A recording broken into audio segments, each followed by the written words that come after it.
Hello and welcome back to another episode of Mondays with Maria.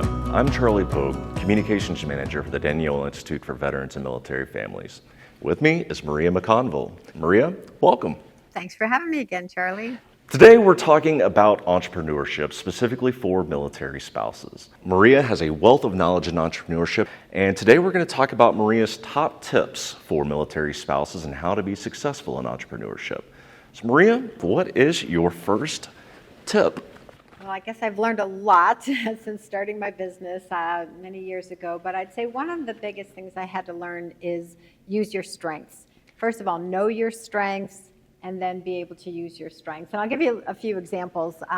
In the business world, when I started my business, I knew that social media was a big part of business success. I'm not real big on social media. It's never really been an interest of mine, but what I was able to do was find a young gal who was in school for nutrition who wanted some mentorship from me. So we were able to trade some services. She posted on my social media site 3 times a week, different things that were in line with my business, and then in return I was able to write her letters of recommendation. I gave her guidance on different organizations to be affiliated with, introduced her to people, and ultimately I helped her get her dietetic internship. And then she was also able to put on her resume that she was the social media coordinator for a thriving dietetics business. So know your strengths and then pull in strengths of others for some that you may not have.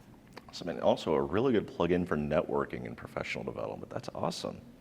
And so knowing your strengths, that is a great one to start us off. Let's roll straight into number 2. What's your second big tip for military spouses and entrepreneurship? Well, I would definitely say operate your business within compliance. And that's something that I saw when I would travel to different military installations. And so often we think, oh, this is just a little hobby business. I really don't have to register with my city or my county or my state. Some businesses require to have health inspections or something similar. And I think it's really, really important that if we are a viable business, that we have to register our businesses. And so I think compliance and knowing what insurances you may need are really important.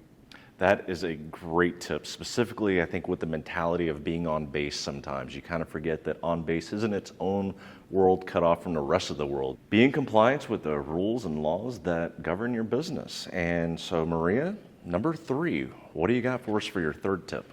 I think it's really important to be niche-oriented and authentic in your business. And what I mean by that is an example for myself. As a dietitian, everybody could use advice on what to eat and different diets and things like that. But being a generalist doesn't typically draw in the clientele that you really want to serve.